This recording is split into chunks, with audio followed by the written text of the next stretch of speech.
Vamos então continuar aqui o nosso estudo. Nós vamos ver aqui o último dos espíritos felizes, Maurice Gontran.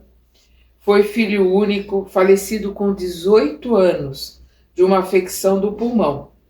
Inteligência rara, razão precoce, grande amor aos estudos, caráter doce, amante e simpático. Ele possuía todas as qualidades que dão as mais legítimas esperanças de um brilhante futuro. Seus estudos terminaram cedo com o maior sucesso e ele trabalhava na escola politécnica. Para seus pais, sua morte foi a causa de uma dessas dores que deixam traços profundos e tanto mais penosas quanto tenham sempre sido de uma santa delicadeza. Atribuíam seu fim prematuro ao trabalho para o qual o impeliram e se arrependiam. E aqui nós abre aspas, as colocações, as palavras dos pais dele. A que, diziam, serve-lhe agora tudo o que aprendeu? Melhor fora que tivesse permanecido ignorante, porque disso não necessitaria para viver e, sem dúvida, estaria ainda entre nós, consolaria nossa velhice. Fecha aspas. Se conhecessem o Espiritismo, sem dúvida, raciocinariam, de outro modo. Mais tarde, aí encontraram a verdadeira consolação. Então a gente vê aqui o Kardec colocando que depois, mais tarde, eles encontraram a consolação no Espiritismo. A comunicação seguinte foi dada pelo filho a um dos seus amigos alguns meses depois da sua morte. Pergunta: meu caro Maurice, a terna afeição que tinhais por vossos pais faz com que eu não duvide do vosso desejo de levantar a sua coragem, se isso está no vosso poder. O desgosto, eu diria, o desespero em que a vossa morte os mergulhou, altera visivelmente sua saúde e lhes faz se desgostarem da vida. Algumas boas palavras vossas, sem dúvida, poderão fazer renascer neles a esperança. Resposta: meu velho amigo, esperava com impaciência a oportunidade que me ofereceis para me comunicar. A dor dos meus pais me aflige, porém, ela se acalmará quando tiverem a certeza de que eu não estou perdido para eles. E é em convencê-los dessa verdade que deveis vos interessar, e a isso chegareis certamente. Era necessário esse acontecimento para levá-los a uma crença que fará a sua felicidade, porque ela lhes impedirá de murmurarem contra os decretos da providência, com P maiúsculo, os decretos de Deus. Meu pai, vós o sabeis, era muito cético a respeito da vida futura. Deus permitiu que tivesse essa aflição para tirá-lo do seu erro. E a gente vê que está grifado aqui essa colocação, que o filho faz. Deus permitiu que tivesse essa aflição para tirá-lo do seu erro. Nós nos reencontraremos aqui neste mundo onde não mais se conhecem os desgostos da vida e onde os precedi. Mas dizei-lhes bem que a satisfação de ali me reverem lhe será recusada como punição por sua falta de confiança na bondade de Deus. Ser-me-ia mesmo interditado daqui até lá, comunicar-me com eles enquanto estiverem ainda na terra. O desespero é uma revolta contra a vontade do Todo-Poderoso e que sempre será punida pelo prolongamento da causa que levou a esse desespero, até que esteja, enfim, submisso. Então, ele está colocando aqui que se os pais dele continuarem nisso, entrarem em desespero, se revoltarem contra Deus, ele não vai poder entrar em contato com eles, ele não vai poder ajudá-los. E ele coloca aqui, grifado, que esse desespero sempre será punido pelo prolongamento da causa que levou a esse desespero, até que esteja, enfim, submisso, até que entenda os desígnios de Deus e que entenda que a vida verdadeira é a vida espiritual e que a morte não interrompe, muito pelo contrário, né? É a libertação, né, da prisão, a libertação do sofrimento aqui da terra e a volta para casa, né? A volta para a verdadeira vida. O desespero é um verdadeiro suicídio, porque mina as forças do corpo, e aquele que abrevia os seus dias com o pensamento de escapar mais cedo às opressões da dor, prepara para si as decepções mais cruéis. Ao contrário, é manter as forças do corpo, para que é necessário trabalhar para suportar mais facilmente o peso das provas. Então, o certo é o contrário, é manter as forças do corpo, é entender que tudo está certo, tudo está no lugar e que Deus sabe, né, tudo aquilo que nós precisamos e os desígnios de Deus são os mais, digamos assim, são os melhores para o nosso crescimento e o nosso aprendizado. Meus bons pais, é a vós que me dirijo. Desde que deixei o meu despojo mortal, não deixei de estar junto a vós, e mais frequentemente do que estava quando vivia na terra. Consolai-vos, pois, porque não estou morto, estou mais vivo do que vós. Só o meu corpo morreu, mas meu espírito vive sempre. Ele está livre, feliz, doravante ao abrigo das doenças, das enfermidades e da dor. Em lugar de vos afligir, regozijai-vos, né? Fiquem felizes, porque por me saberem no meio isento de cuidados e de receios, onde o coração é arrebatado por uma alegria pura e sem mescla. Ó, meus amigos, não lastimeis aqueles que morrem prematuramente. É uma graça que Deus lhes concede, poupando-lhes as tribulações da vida.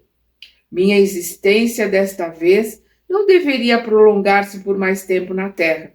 Eu tinha adquirido o que aí deveria adquirir, a fim de preparar-me para cumprir, mais tarde, uma missão mais importante.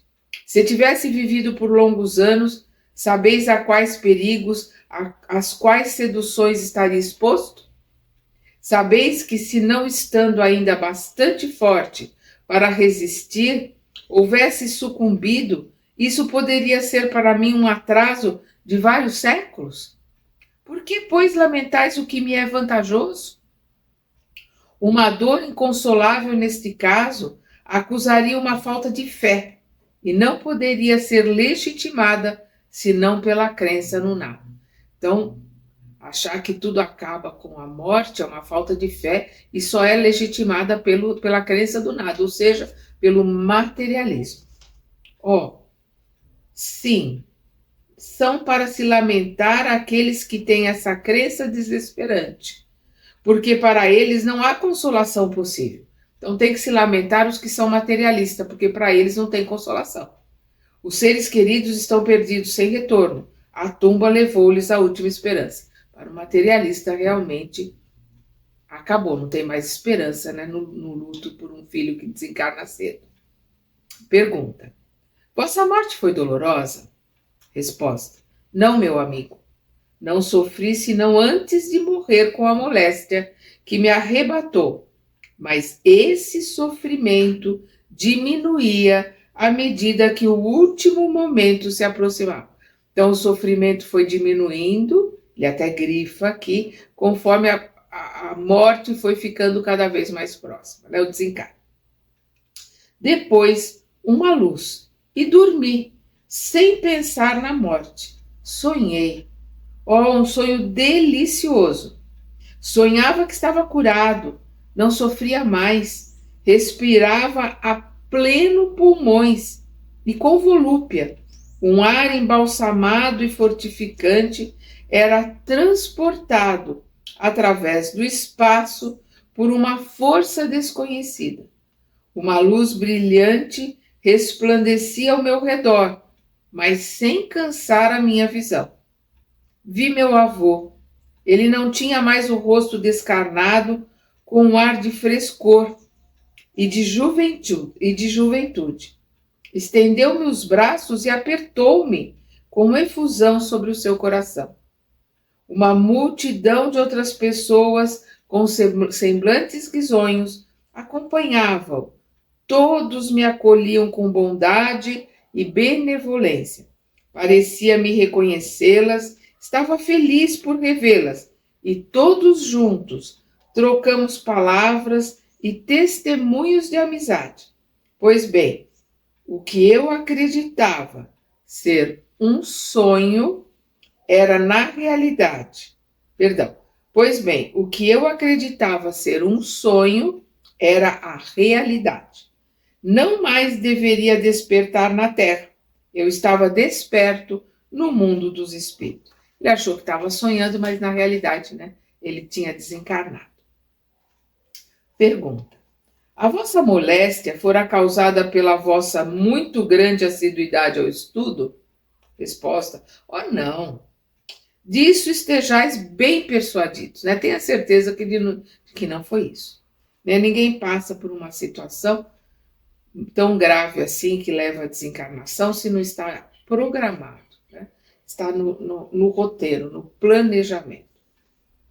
O tempo que deveria viver na Terra estava marcado e nada poderia ir reter-me por mais tempo.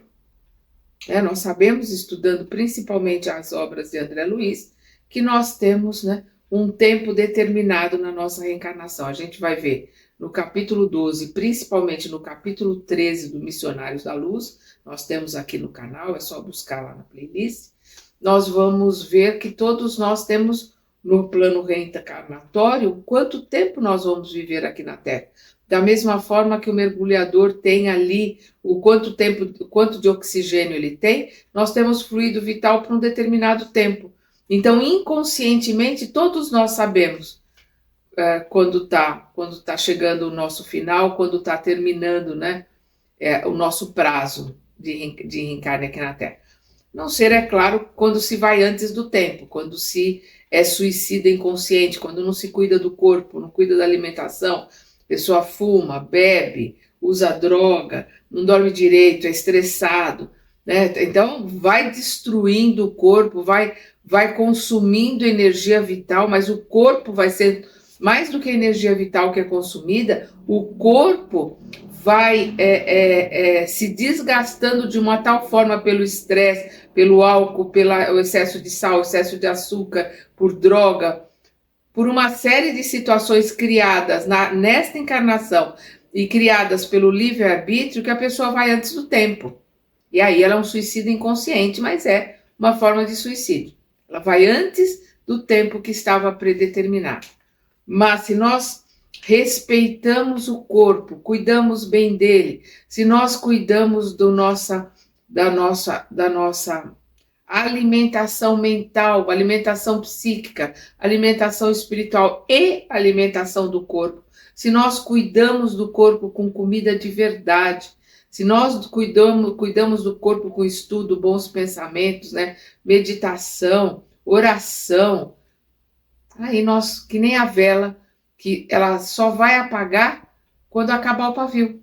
Ela vai indo, a luz vai diminuindo, ela vai apagando devagarinho, acabou o pavio, ela acaba. E aí a gente desencarna na hora certa. Meu espírito, nesses momentos de desligamento, sabia o bem. Sabia que já estava na hora, já tinha terminado o prazo dele aqui na Terra, né? E estava feliz pensando em sua própria libertação. Sabia que era uma libertação, estava feliz por se libertar aqui da Terra. Mas o tempo que aí passei não foi sem proveito. E hoje me felicito por não tê-lo perdido. Olha, isso é uma colocação que a gente vai ver em todos os espíritos felizes, que desencarnaram bem, desencarnaram felizes, porque aproveitaram o tempo que tinha aqui, trabalharam, estudaram, se desenvolveram, não perderam esse presente de Deus que é o tempo.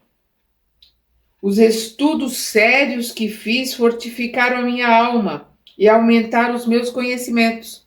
Foi outro tanto de educação, e se não pude aplicá-los na minha curta permanência entre vós, aplicá-lo-eis mais tarde com mais fruto. Porque tudo aquilo que a gente aprende verdadeiramente, que a gente estuda com vontade de aprender, aquilo fica gravado conosco. Então, na próxima reencarnação, ele vai ter muito mais facilidade para estudar as matérias que ele já viu nessa e vai poder desenvolvê-las melhor.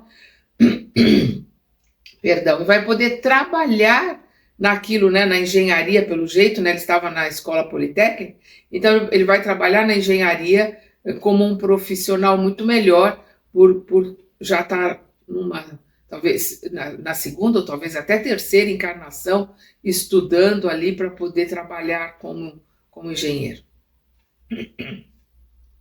Adeus, meu caro amigo, vou para junto dos meus pais, dispô-los para receberem esta comunicação, assinado Maurice. Então ele vai lá com os pais, preparar o ambiente psicologicamente para que os pais possam receber essa psicografia, né, que ele fez ali através de um amigo. Então eles vão levar essa psicografia para os pais. E assim nós encerramos o capítulo 2. Vamos começar o terceiro capítulo, espírito numa condição mediana. Então, até agora nós vimos os espíritos felizes, né? Desencarnaram bem, desencarnaram alegres. Então, em condição mediana, eles não vão estar mal, não vão estar tristes, mas não vão estar não vão estar felizes, né? Por isso que agora aqui ele começou pelos espíritos felizes, vamos ver condição mediana, depois nós vamos ver os infelizes, porque aí a gente vai vendo a diferença do desencarne daqueles que se elevaram, daqueles que cumpriram o que tinham que cumprir, daqueles que aproveitaram o tempo da melhor forma. Agora nós vamos ver aqui aqueles que já se colocaram mais preguiçosos, aqueles que já não fizeram tudo aquilo que deveriam fazer, e aí isso pesa na consciência, e o desencarne já não é tão feliz, já não é tão tranquilo como o dos anteriores. Então vamos começar com espíritos numa condição mediana, o espírito de Joseph Bré, falecido em 1840, evocado em Bordeaux em 1862 por sua neta. Então, 22 anos depois do seu desencarne, ele vai ser evocado aqui pela neta e vamos ver a colocação dele. E aí nós vamos ver uma colocação que é feita aqui grifado pelo jeito pela neta, ou talvez é o que estivesse na lápide dele, né? O homem honesto, segundo Deus e segundo os homens. Item 1. Caro avô, quereis dizer-me como estáis entre os espíritos e dar-me alguns detalhes instrutivos para o nosso adiantamento? Resposta. Tudo o que quiseres, minha cara criança. Expio a minha falta de fé. Então a gente já vê aqui, ele já está sentindo as consequências da falta de fé. Mas a bondade de Deus é grande. Leve em conta as circunstâncias. Eu sofro, não como poderás entendê-lo, mas de desgosto por não ter empregado bem o meu tempo na terra. Perdão. Então, enquanto os outros, a gente via ali a tranquilidade, né, da fé, a tranquilidade do conhecimento, de terem realizado aquilo que tinham feito, a tranquilidade de terem usado o tempo do jeito certo, nós já vemos aqui o arrependimento, né, o desgosto por não ter aproveitado o tempo da forma correta. Item 2, né, a segunda colocação, segunda pergunta. Como não empregastes bem, né, a neta, como não empregastes bem? Sempre vivestes como um homem honesto. Resposta, sim, do ponto de vista dos homens. Mas há um abismo entre o homem honesto diante dos homens e o homem honesto diante de Deus. Queres instruir-te, querida criança? Vou tratar de fazer-te sentir a diferença. Entre vós é considerado como homem honesto quando ele respeita as leis de seu país. Respeito elástico para muitos, quando não faz mal ao seu próximo, tomando-lhe ostensivamente o seu bem, mas frequentemente se lhe toma a honra e a sua felicidade sem escrúpulo, do momento em que o código ou a opinião pública não pode alcançar o culpado hipócrita. Quando se pode fazer gravar sobre a sua pedra tumular as lenga-lengas de virtudes que são louvadas, crendo-se haver pago a sua dívida à humanidade. Que erro! Não basta para ser honesto diante de Deus não ter infringido as leis dos homens. É necessário, antes de tudo, não transgredir as leis divinas. O homem honesto diante de Deus é aquele que, cheio de devotamento e de amor, consagra a sua vida ao bem, ao progresso dos seus semelhantes. Aquele que, animado de um zelo aurido no objetivo, é ativo na vida. Aquele que tem um objetivo, aquele que tem uma meta não de pagar as contas, não de ajuntar coisas que não servem para nada e que a gente não leva para a verdadeira vida, mas o verdadeiro objetivo de fazer diferença, de ser útil, servir a Deus. É isso que ele está colocando aqui. Ativo para cumprir a tarefa material que lhe foi imposta, porque deve ensinar aos seus irmãos o amor ao trabalho. Ativo nas boas obras, porque não deve esquecer que é apenas um servidor, ao qual o Senhor pedirá contas um dia do emprego do seu tempo. Então, é apenas um servidor ao qual o Senhor pedirá contas um dia do emprego do seu tempo, porque o tempo é um presente de Deus para nós e nós temos que prestar contas de como nós utilizamos o nosso tempo aqui na Terra. Ativo no objetivo, porque deve pregar pelo exemplo o amor ao Senhor e ao próximo. O homem honesto diante de Deus deve evitar com cuidado essas palavras mordazes, veneno escondido sob flores, que destrói as reputações e frequentemente matam o homem moral, cobrindo-o de ridículo. Ou seja, evitar palavras menos dignas, né? Evitar palavrões, evitar insultos para as outras pessoas que podem machucar. Machuca muito mais, às vezes, uma palavra do que um soco ou um tapa. O homem honesto diante de Deus deve ter sempre o coração fechado, a menor levedura do orgulho, da inveja e da ambição. Vamos lembrar lá a colocação que Jesus faz, né? Que um pouquinho de fermento leveda a massa toda. Então, é o que ele coloca aqui. O homem honesto diante de Deus deve ter sempre o coração fechado à menor levedura do orgulho, da inveja e da ambição, porque qualquer fermentinho no orgulho, na inveja e na ambição, leveda a massa toda, né? Aumenta, dobra o tamanho da situação, do problema e da dor que causamos a nós mesmos e aos outros. Deve ser paciente e doce para com aqueles que o atacam. Deve perdoar do fundo do seu coração sem esforços e, sobretudo, sem ostentação a quem quer que o haja ofendido. Deve amar o seu Criador em todas as suas criaturas. Enfim, deve pôr em prática este resumo tão conciso e tão grande dos deveres do homem: amar a Deus acima de todas as coisas e ao seu próximo como a si mesmo. Eis, querida criança, com pouca diferença, o que deve ser o homem honesto diante de Deus. Pois bem, eu fiz tudo isso? Não.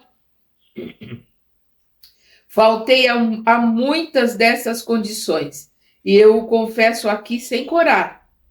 Não tive uma atitude que o homem deve ter. O esquecimento do Senhor me arrastou a outros esquecimentos, que, por não serem passíveis das leis humanas, não são menos prevaricações às leis de Deus. quer dizer, porque não são leis colocadas pelos homens, mas isso não quer dizer que não são leis que têm que ser respeitadas e são leis que têm que ser colocadas em prática, porque são leis de Deus.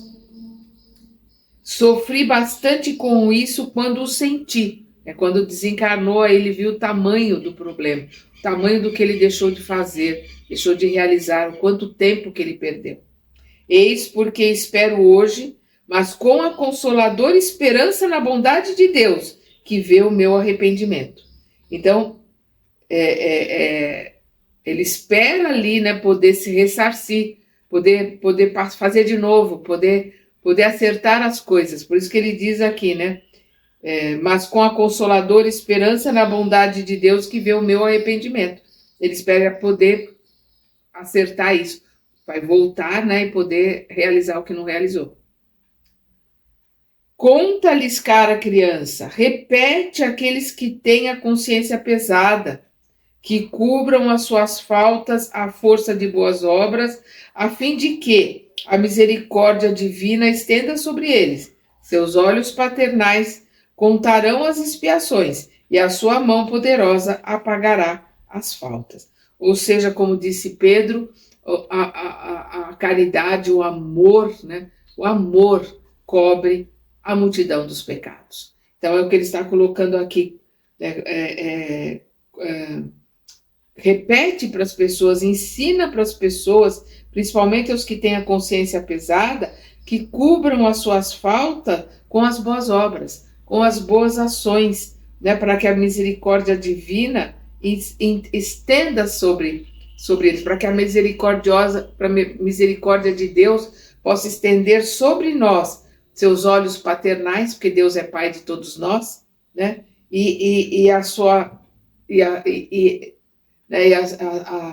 sua mão poderosa, né? A gente vai poder, pela misericórdia de Deus, voltar, refazer, acertar as coisas, mas se a gente tiver esse entendimento enquanto está encarnado, isso já facilita muito para que a gente possa sair daqui um pouco melhor do que veio, que é esse o intuito da reencarnação.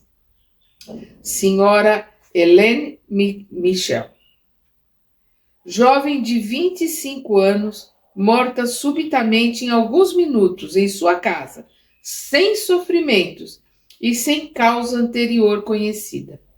Era rica, um pouco frívola, né? Meio descabeçada, né? Desmiolada. E, em consequência da leviandade do seu caráter, né, da frivolidade de dar valor às coisas supérfluas, às coisas insignificantes, bobas da vida, né, beleza, aparência, roupa, festa, códigos de sociedade, esse tipo de coisa, são as grandes frivolidades que fazem com que muitas pessoas percam muito tempo. Hoje, além disso, as pessoas ainda perdem muito tempo com as redes sociais. Às vezes nem percebem, perdem horas do dia que poderiam ser muito mais bem aproveitadas vendo bobagem nas redes sociais. Então, era rica, um pouco frívola, e, em consequência da leviandade do seu caráter, ocupava-se mais das futilidades da vida que das coisas sérias. Apesar disso, seu coração era bom, ela era serena, benevolente e caridosa. Evocada 3 dias depois de sua morte, por pessoas que a conheceram, exprimiu-se assim. Então, nós vamos ver aqui como ela se exprime 3 dias após o desencarne. Abre aspas. Não sei onde estou, que perturbação me cerca. Chamaste-me e eu vim. Não compreendo por que não estou em minha casa. Choram-me ausente e eu estou lá e não posso fazer-me reconhecer por todos eles. Meu corpo não me pertence mais e, todavia, sinto-o frio e gelado. Quero deixá-lo, estou presa lá. A ele retorno sempre. Sou 2 pessoas. Quando compreenderei o que me ocorre? É necessário ainda que eu vá acolá meu outro eu, em que se tornará Eu ausente, adeus. Fecha aspas. Então a gente vê como ela está perdida, como ela está tentando falar com os familiares, eles não as reconhecem, e que ela volta o tempo todo para o corpo. Por que ela volta o tempo todo para o corpo? Ela era muito apegada ao corpo. As frivolidades de aparência, de vestimenta, disso, daquilo, fez com que ela tivesse uma ligação muito forte ao corpo. Então, apesar de ser uma pessoa boa, ela está toda hora voltando ao corpo. A gente vê que não há nenhuma manifestação em relação a voltar ao corpo, ou está sentindo o corpo gelado, ou está sentindo alguma coisa do corpo naqueles felizes, naqueles que desencarnaram bem. E aqui a gente já vê as diferenças, né? E são muitas diferenças dolorosas. Aí tem uma nota do Kardec. O sentimento da dualidade, que ainda não está destruído por uma separação completa, é aqui evidente. Ela sentir, né, como sendo duas, ter o corpo e ter ela, né? Caráter pouco sério, né, sua leviandade, sua posição de fortuna permitiu-lhe satisfazer seus caprichos. Devia favorecer as suas tendências à leviandade.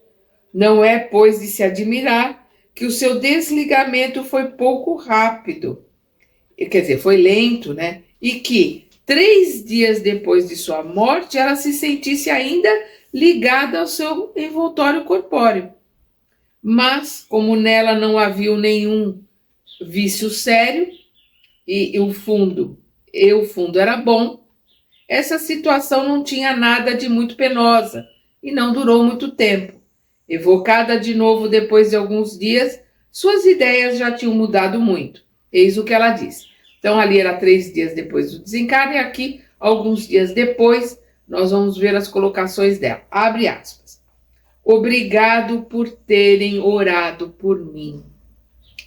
É óbvio que todas aquelas outras pessoas que nós vimos com desencarne felizes, as pessoas oraram por elas.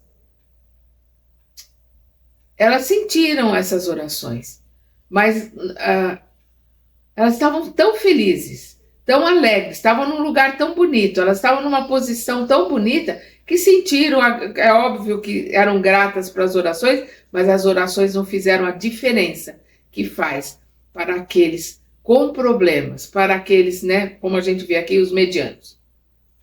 Então, obrigada por terem orado por mim. Reconheço a bondade de Deus que me poupou os sofrimentos e a apreensão do momento da separação do meu corpo e do meu espírito. Minha pobre mãe terá muita dificuldade para resignar-se. Ela, porém, será sustentada, né, amparada, e o que aos seus olhos é uma terrível infelicidade era indispensável, a fim de que as coisas do céu se tornassem para ela o que devem ser. Tudo. Então era necessário que ela passasse por essa morte prematura, né? 25 anos, principalmente para que a mãe dela aprendesse o que precisava aprender, para que a mãe dela fosse levada, né, ao conhecimento da vida após a morte. Estarei junto dela até o fim de sua prova terrestre e a ajudarei a suportá-la. Não sou infeliz, mas tenho ainda muito a fazer para avançar até a morada feliz. Pedirei a Deus permitir-me retornar a esta terra, porque tenho a reparar o tempo que aí perdi nessa existência. Então, de novo, né, a necessidade, a vontade de retornar à Terra, a vontade de voltar para consertar o que precisa consertar e principalmente para reparar o tempo perdido. A questão do tempo vai ser uma recorrência em todos esses espíritos, coisa que não acontece nos espíritos felizes, porque eles não perderam tempo. Que a fé vos sustente, meus amigos. Tende confiança na eficácia da prece, quando ela parte verdadeiramente do coração. Deus é bom. Fecha aspas.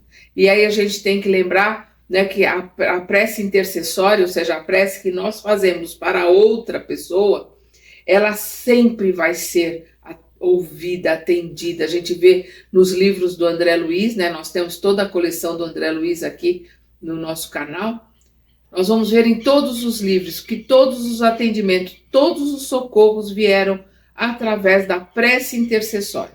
né? Alguém pediu por alguém, e aí lá estava o mentor, o André Luiz, com mais outras pessoas indo auxiliar, indo ajudar.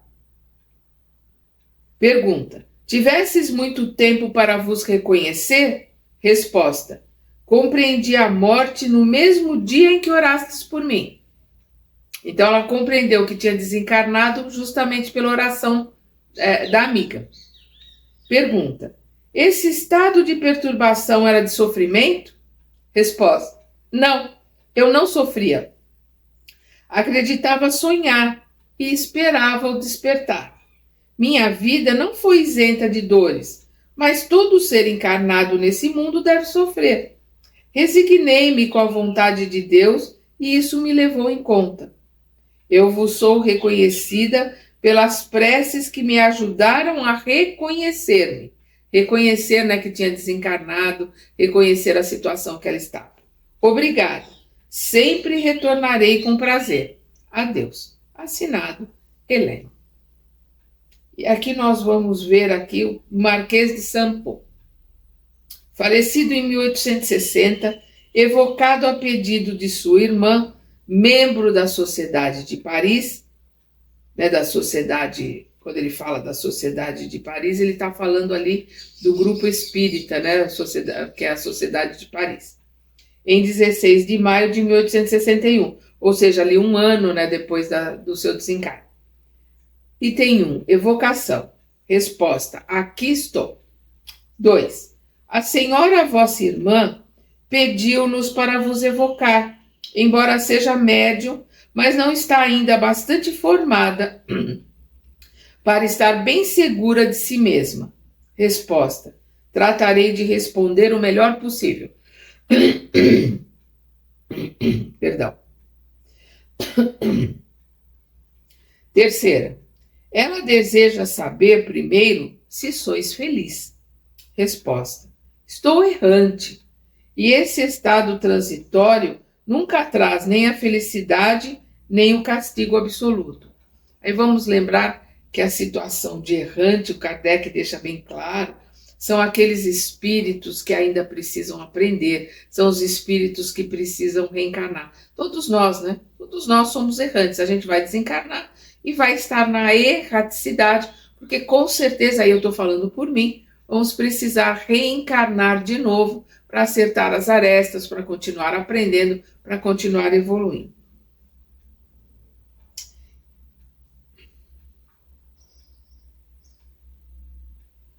Quarto, tivestes muito tempo para vos reconhecer? Resposta: permaneci muito tempo na perturbação e dela não saí, senão para bendizer a piedade daqueles que não me esqueceram e oraram por mim.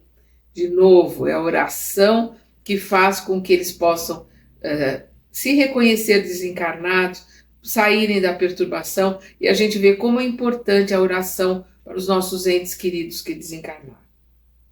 Pergunta: podeis avaliar a duração dessa perturbação? Resposta: não. Quinto, quais foram aqueles dos vossos parentes que reconhecestes primeiro?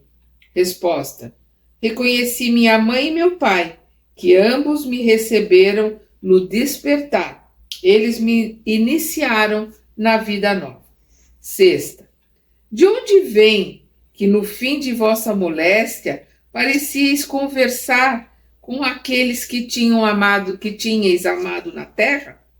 Resposta: porque tive antes de morrer a revelação do mundo que iria habitar.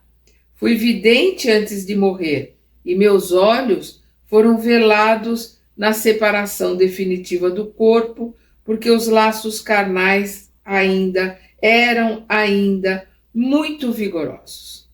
Sétimo, como ocorreu que as vossas lembranças da infância pareciam vos retornar de preferência? Resposta: porque o começo está mais próximo do fim do que o meio da vida. Pergunta: como entendeis? Resposta: quer dizer que os agonizantes se lembram e veem, como numa miragem de consolação, os jovens e os puros anos. Então está colocando aqui quando ele estava perto da morte, ele já estava enxergando, né, os parentes, já estava enxergando as pessoas que desencarnaram antes dele, que iriam, né, socorrê-lo ali no desencarne. Por isso que ele diz que ele estava de uma forma sendo vidente, ele estava enxergando os espíritos desencarnados, até porque quando está ali próximo da morte, já desligou. A gente vê no livro Obreiros da Vida Eterna, nós temos aqui no canal, que o desencarne começa meses, né? Muitos meses, 6, 7 meses antes do desencarne propriamente dito, antes de tirar ali, né, o cordão de prata. Então nós vamos ver que o desligamento vai se dando aos poucos, né? Leva muito tempo para criar essa ligação. Então o perispírito vai montando o corpo ali dentro da mãe, célula a célula. Depois o perispírito é ligado ao corpo, célula a célula. Leva 7 anos para que o perispírito daquela nova encarnação se molde. Então leva muito tempo para que tudo isso se estruture. Então leva um tempo para se desligar. Então, muito tempo antes do prazo previsto ali, do desencarne, não tem uma data, vai desencarnar dia tal, mas vai desencarnar nesse período. Então, a pessoa, quando entra nesse período, começa o desligamento, que pode levar 6, 7, 8 meses. Depende da pessoa, depende de como ela está sendo desligada. Mas quando chega no final, quando está próximo de tirar o último cordão que prende, que é o cordão de prata, é o último a ser retirado, a pessoa já está mais no plano espiritual do que no plano físico. Ela está completamente já desligada do corpo. Então é por isso que ela vê já esses espíritos, ela já está com um contato maior com o plano espiritual. E a questão da lembrança é que, por estar em contato mais com o plano espiritual, a pessoa acaba se lembrando. A vida, né, como todos colocam, a vida passa como um filme. Então ela acaba se lembrando de coisas que ela não lembrava mais. Porque como passa como um filme, ela lembra de coisas de infância, de quando era bem pequeno, coisas que estavam guardadas lá dentro e que ela não lembrava mais. E aí nós vamos ver aqui uma nota do Kardec. Provavelmente, né, é por um motivo semelhante que os velhos, à medida que se aproximam do fim da vida, algumas vezes têm uma lembrança tão precisa dos menores detalhes dos seus primeiros anos. Por quê? Porque ele vai começando a se desligar e as primeiras lembranças que vão chegando é da infância, aí ele começa a se lembrar de coisas que ele não se lembrava, nem sabia, né, que estava registrado. Nossa, eu nem me lembrava disso. Nossa, me veio na cabeça, lembrei de tal coisa da minha infância, lembrei de tal coisa da minha mãe ou do meu pai. Nossa, eu não me lembrava mais disso. Mas é por quê? Porque ele já está ali começando a se desligar, né? Até pela velhice. A velhice já começa o desligamento, até pela própria deteriorização, até pelo próprio desfalecimento, né,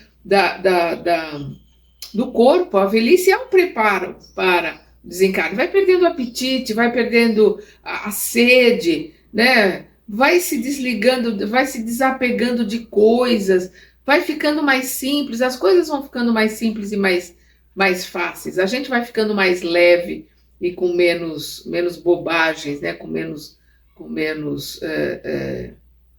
preocupações desnecessárias quando a gente vai envelhecendo. Aí eu estou falando por mim, com 70 anos, eu realmente estou muito diferente do que há 30 anos atrás.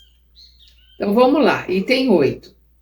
Por que, falando de vosso corpo, faláveis sempre na terceira pessoa? Resposta: porque eu era vidente, né? Ele estava vendo, né, ali o plano espiritual, né? Porque eu era vidente e vos disse, e sentia nitidamente as diferenças que existem entre o físico e o moral. Essas diferenças, unidas entre si pelo fluido da vida, tornam-se bem acentuadas aos olhos dos moribundos clarividentes. Aí tem outra nota do Kardec. Aí está uma particularidade singular que a morte desse senhor apresentou. Nos seus últimos momentos ele dizia sempre, abre aspas, ele tem sede, quero dar-lhe de beber, ele tem frio, é preciso aquecê-lo, ele sofre em tal lugar, etc. Fecha aspas. Então ele falava dele na terceira pessoa, quer dizer, tinha consciência de que não estava mais ligado ao corpo, né, ele já estava quase que completamente desligado. Então ele falando através do corpo, ele dizia, olha, dá água para ele. Quer dizer, o corpo precisa de água. Cobre, né? Ele está com frio, quer dizer, o corpo está com frio, né? É bem interessante porque fica bem marcado que ele estava tratando o corpo já como uma roupa. Estava olhando para o corpo, né? É o corpo que está com frio. Eu não estou. Ele desligado ali do corpo não estava com frio e não estava com sede, mas o corpo estava. Então ele dizia, ó, dá água para ele. E o Kardec está explicando aqui. E quando se lhe dizia, abre aspas, mas sois vós que tendes sedes, fecha aspas, respondia, não, abre aspas, não, é ele, fecha aspas. Aqui se desenham perfeitamente as duas existências. O eu pensante está no espírito e não no corpo. Então, o eu pensante, a mente está no espírito. E ele se sentia ali desligado do corpo, por isso ele dizia, não sou eu, é ele, é o corpo que está com sede.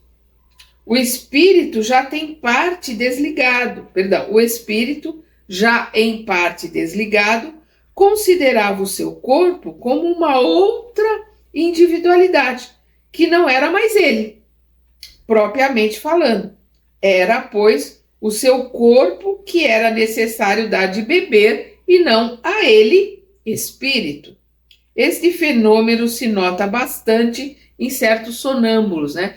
E vamos lembrar que o Kardec coloca como sonâmbulo aquele médium, né, que tem um transe tão profundo que ele não lembra depois. Hoje nós chamamos esse médium de inconsciente. O Kardec chamava de sonambúlico. Então, por isso que ele diz aqui que se vê esse fenômeno, né, de estar ali se sentindo completamente separado nos médiuns que estão num transe tão profundo que conseguem estar completamente separados do corpo, né? Às vezes até percebendo, né, vendo, né, o próprio corpo, muitas vezes não vai se lembrar depois, mas ali o corpo falando, né, na terceira pessoa. Isso acontece muito na mediunidade, né, daqueles que têm um transe profundo.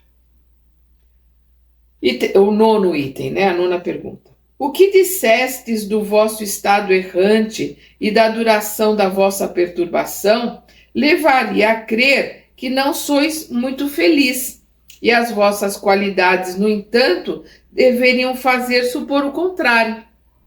Há, aliás, espíritos errantes que são felizes, como há infelizes. Resposta. Estou num estado transitório, né? Vamos lembrar, a gente viu a diferença dos espíritos felizes para o que esse Marquês está colocando aqui. Então, ele não está na colocação dos felizes, mas ele também não é infeliz, não é aquele que está em situação difícil. Por isso que ele diz, estou num estado transitório. As virtudes humanas adquirem aqui, né, no plano espiritual, o seu verdadeiro valor.